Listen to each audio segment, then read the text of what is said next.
श्री राधे कृष्ण सातो पुर सांचे दरबार की जय। माई मेरी सच्चियां जोता वाली माता तेरी सदा ही जय हो। ऊंचे ऊंचे पहाड़ों वाली माता तेरी जय जयकार। दे दे थोड़ा प्यार मैया तेरा क्या घट जाएगा, ये बालक भी तर जाएगा। दे दे थोड़ा प्यार, माँ का प्यार। हम बालक माँ के प्यार के लिए तरसते हैं। माँ का प्यार मिल जाए, माँ का आशीर्वाद मिल जाए, इसके लिए घर घर में, पूरे देश में, मंदिरों में, सब जगह तैयारियां चल रही हैं। माँ माई के पावन नवरात्रे जो आ रहे हैं, माँ माई धरती पर आज रही हैं। माँ माई भक्तों के कष्टों का संहार करने के लिए आ रही हैं। तो इसमें आपको अपने घर में क्या क्या करना है ये भी बताऊंगी। आपको माँ भगवान माता रानी को क्या भूल कर भी नहीं चढ़ाना ये भी बताऊंगी। क्या चीज़ आपको खानी है ये भी बताऊंगी। क्या चीज़ आपको भूल कर भी नहीं खानी है ये भी बताऊंगी। क्या आपको व्रत रखने हैं अगर तो ये भी बताऊंगी। व्रत नहीं रखने तो क्या करें ये भी बताऊंगी। आपका बीच में पीरियड आ जाता है तो भी बताऊंगी। ये सारी जानकारी देखिए, वीडियो मुझे नहीं मालूम, मैं तो आपके सामने बैठी हूँ, भाव बन रहे, नॉन स्टॉप बोलती ही चली जाऊंगी। वीडियो कितनी होगी मुझे नहीं मालूम होगा, अगर लंबी भी हो जाए, क्योंकि जानकारी सारी दूंगी तो आप उसको निकाल निकाल कर मत देखिएगा। आप जरा अगर वीडियो में पूरे टाइम बने रहेंगे तो आपको सारी जानकारी स्पष्ट मिलेगी। चलिए झटपट वीडियो प्रारंभ कर लेते हैं, लेकिन महामाई के नाम का जयकारा लगाइए, जोर से महामाई के नाम का उद्घोष करिए। जो जो भी भक्त माता रानी को मानते हैं आज कमेंट बॉक्स में जरूर लिखेंगे, बोलो सांचे दरबार की जय, माता रानी तेरी सदा ही जय हो। जय माता की। तो हम बात कर रहे हैं आज सबसे पहले कि इतने पावन नवरात्रे, इसमें हम क्या करें क्या ना करें, क्या ना खाएं ना माता को दें। इसके साथ साथ हम अगर व्रत ना कर पाए तो हम क्या करें। देखिए, मैं आपको पहले क्लियर ये कर दूं कि व्रत ना कर पाए कोई बात नहीं, जितने कर सकते हैं उतने भी कर लीजिए। पहला कर लीजिए और सातवां कर लीजिए। आठवीं पुजती है आपके यहाँ, नौवीं पुजती है, वैसे व्रत 9 ही करने चाहिए पूरे, हमेशा नौवीं ही पूजते चाहिए, पर अष्टमी जिनके पूजती है कोई प्रॉब्लम नहीं है। और अगर आप सारे रखती हैं तो भी बीच में पीरियड आ जाए तो क्या करें, आपको पहले से पता होता है कि 8 दिन मेरे निकल जाएंगे कि नहीं निकल जाएंगे। 1% आपको ऐसा लगता है कि मेरे 8 दिन पूरे नहीं निकलेंगे नवरात्रों के बीच में, या तो शुरू में आप व्रत रख लीजिए। ठीक है, आप संकल्प केवल उतने ही दिन का लीजिए कि मैं माँ माई के 4 व्रत करूंगी, यानी कि 1 जोड़ा करूंगी, या कि 2 जोड़े करूंगी, या कि 3 जोड़े करूंगी, या बाद में आपको लग रहा है शुरू में पीरियड है, मैं नहीं कर पाई, मैं कलश स्थापना नहीं कर पाई, मैं व्रत नहीं रख पाई, मैं माता की चौकी नहीं लगा पाई, बिल्कुल भी परेशान हैरान होने की जरूरत नहीं है। महामाई आपकी अपनी है, वो भी एक माँ है, वो भी स्त्री है, वो स्त्री की परेशानी सब समझते हैं। ये आपने नहीं बनाया, ये तो कुदरत की दी हुई चीज है, शरीर का हिसाब किताब है, इसलिए इसके साथ उलझन में ज्यादा नहीं आना चाहिए।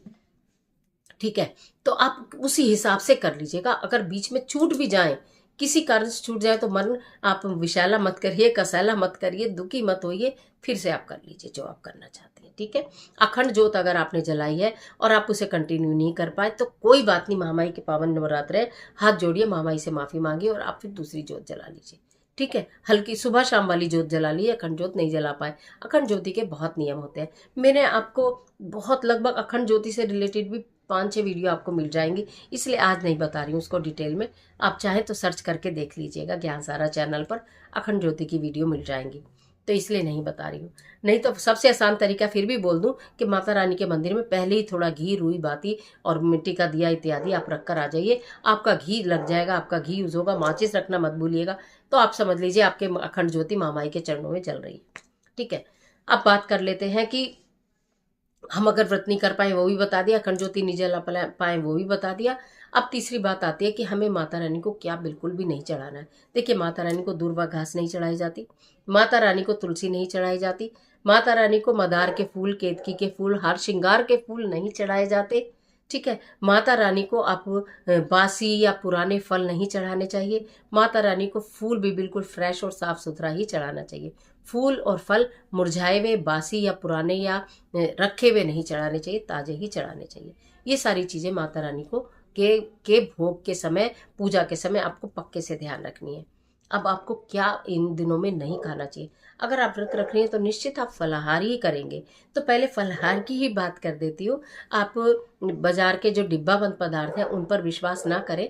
दूध और दूध से बनी मिठाइयाँ अपने आप घर में बना लें, समक के चावल की खीर बना लें, मखाने की खीर बना लें, चौलाई के लड्डू बना लें, इस तरह की चीज़ें खा सकते हैं। कूटू का आटा खा सकते हैं, साबूदाना खा सकते हैं, आलू खा सकते हैं। ये सारी चीज़ें आप व्रत की बहुत सारी चीज़ें, ड्राई फ्रूट खा सकते हैं, फ्रूट्स खा सकते हैं। खट्टे फलों की मनाही होती है। अगर आप पूरे 9 व्रत रख रही हैं तो खट्टे फल मत खाना, वो एसिड बनाते हैं। इससे आपको फिर बहुत उलझन हो जाती है शरीर के अंदर, इसलिए खट्टे फल को मना करता है। और इसीलिए खट्टे फल माता रानी को भी नहीं चढ़ाते हैं, क्योंकि हम खुद भी नहीं खाते हैं। ठीक है, इस बात का आप ध्यान रख लीजिएगा। और इसके साथ साथ व्रत में ये भी उपयोग होने वाली चीज़ें, बार बार मुंह झूठा मत करिएगा। खाते पीते रहिए, मैं ये कहती हूँ, लेकिन ऐसा नहीं है कि आप हर वक्त ही खाएं। पहले पूजा से पहले मुंह झूठा ना करें तो बहुत अच्छा रहेगा। उसके पश्चात आप कुछ भी खा सकते हैं। सेंधा नमक का प्रयोग किया जाता है, सेंधा नमक का प्रयोग कर सकते हैं 1 बार या 2 बार, जैसे भी आप खाते हैं, जैसे आपके शरीर का हिसाब किताब है। देखिए, परेशान और दुखी होकर ना, मैं हमेशा कहती हूँ, कोई पूजा नहीं लगती है। इसलिए जितना सुविधा से सामर्थ्य हो उतना करें। जगह जगह जगह जगह इस बात का ढिंढोरा बिल्कुल नहीं पीटे, मेरा तो व्रत है, मेरा तो व्रत है। व्रत में किसी के घर का कुछ भी बाहर का नहीं खाइए। आप अपने घर में शुद्धता से बनाइए और शुद्धता से ही उसको ग्राइंड करिए। ठीक है। इसके अलावा सरसों का तेल आपको व्रत में नहीं खाना है, ये भी आपको ध्यान रखना है। प्याज लहसुन तो खैर बहुत दूर की बात है, किचन से भी बाहर निकाल दीजिए।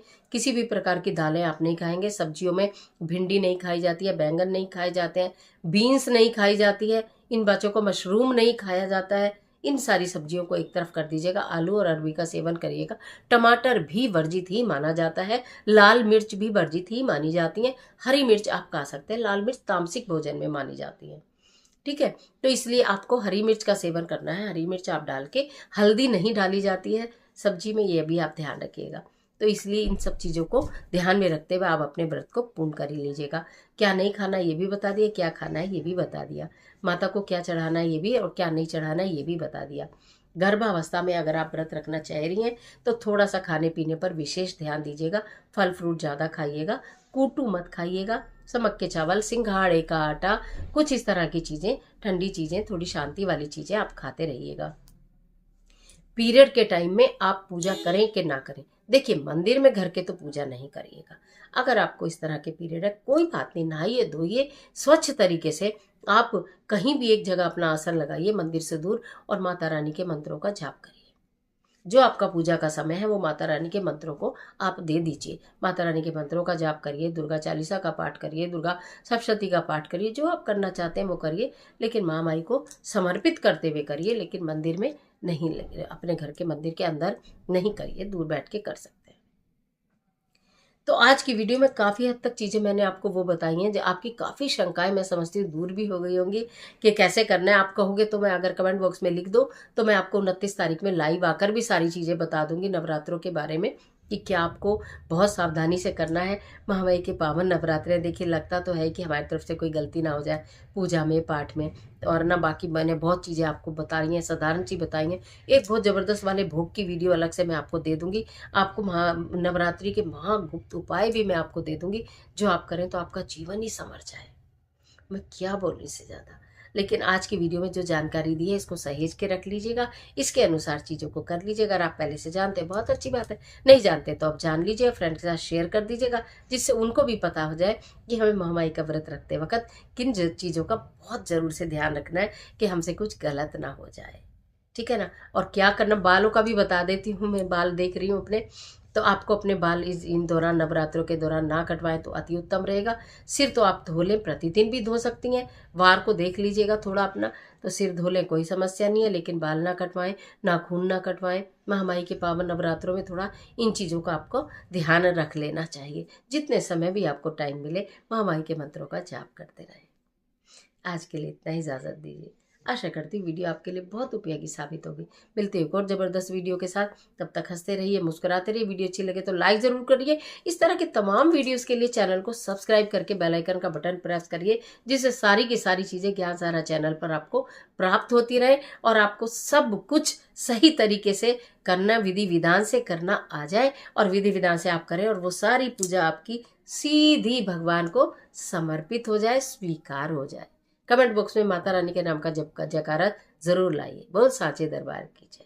महामाई आपकी सारी मनोकामना पूर्ण करे।